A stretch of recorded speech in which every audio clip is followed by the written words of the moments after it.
আসসালামু আলাইকুম। আশা করি সবাই ভালো আছেন। আমি তেমন ভালো নেই। সিজন চেঞ্জের কারণে মোটামুটি টুকটাক সবাই অসুস্থ। প্রায় 15-20 দিন হয়ে গেল আমার বাসার হেল্পিং হ্যান্ড অসুস্থ, সে হসপিটালে এডমিট। এদিকে কাটাকাটি করতে গিয়ে হাত কেটে গেছে, সেই কাটা হাত নিয়েই ধোয়াধুয়ি করতে হচ্ছে সব সময়। ভাগ্য ভালো ননদিনী সহযোগিতা করে, না হলে এইভাবে সংসার সামাল দেওয়া খুবই কষ্ট হতো। এই কাপটা নতুন কিনেছি, দেখুন তো, খুব সুন্দর না? এই ক্যানভাসটি নিয়ে আমি অনেক দিন যাবৎ আটকে আছি। কুড়ি করে আর করা হয় না, কারণ সময় পাচ্ছি না। প্রায় 1 মাস আগেই ডেলিভারি দেওয়ার কথা ছিল, কিন্তু ইচ্ছে থাকা সত্ত্বেও এটা আর সম্ভব হয়ে ওঠেনি।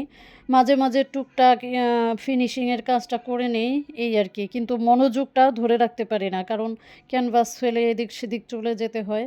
এদিকে আমার মেয়ে চাল ডাল নিয়ে পুরো ঘর একদম ছড়িয়ে ছিটিয়ে একাকার করে ফেলছে। আমি তো তোমাকে বব দেই নাই মা, এই যে কালকেও চাল ডাল ফেলছো, আজকেও ফেলছো, জাস্ট এটাই বলছি। এগুলো তুলতে আমার কষ্ট হয় না মা? আমি বললাম না আমি এগুলো টুকাবো। তুমি টুকাবে? আচ্ছা ঠিক আছে, তুমি বসে থাকবা। আমি বসে থাকবো, তুমি টুকাবে? এগুলো তুমি টুকাতে পারবে? একটা বাচ্চা মানুষ, হ্যাঁ, এগুলো টুকাতে পারবে? দুজন মিলে টুকাবা। দুজন মিলে? আজকে সবার জন্য নুডলস রান্না করেছি, কিন্তু বাচ্চারা বলছে নুডলস তারা খাবে না, তাই আজকে বাচ্চাদের জন্য চিকেন বার্গার বানাবো। এর জন্য বান একটু ঘি দিয়ে এপাশ ওপাশ ছেঁকে নিয়েছি, তারপরে মেয়োনিজ দু পিঠে লাগিয়ে নিলাম।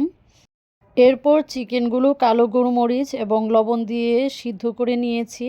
এখন তা ঝুরি ঝুরি করে নেব, এবং হলুদ, মরিচ, ধনিয়া, জিরা, লবণ এগুলো মিক্সড করে একটা বড়ার মতো অথবা পাকুড়ার মতো চ্যাপ্টা করে নিব। এপিট ওপিট ফ্রাই করে নিব যাতে ক্রিস্পি হয়, সেজন্য অল্প একটু চালের গুঁড়া অথবা ময়দা দেওয়া যেতে পারে। এদিকে বার্গারে পুর দেওয়ার জন্য 2টো ডিম সিদ্ধ করে নিয়েছি এবং সেগুলো কাঁটা চামচ দিয়ে ভেঙে নিলাম। সেখানে বাঁধাকপি, গাজর, পেঁয়াজ কুচি, একটু লবণ, ধনিয়া পাতা কুচি এবং সবশেষে একটু চাট মশলা দিয়ে মিক্সড করে নেব। একটু গ্রানের জন্য দিব লেবু। এখন মেয়োনিজ দিয়ে নিব, মেয়োনিজ দিয়ে একদম মিক্সড করে নিব সব কিছু, যেন পুরটা খুব মোলায়েম হয়, তাই। ওর বার্গারটি প্রিপারেশন করে নেব।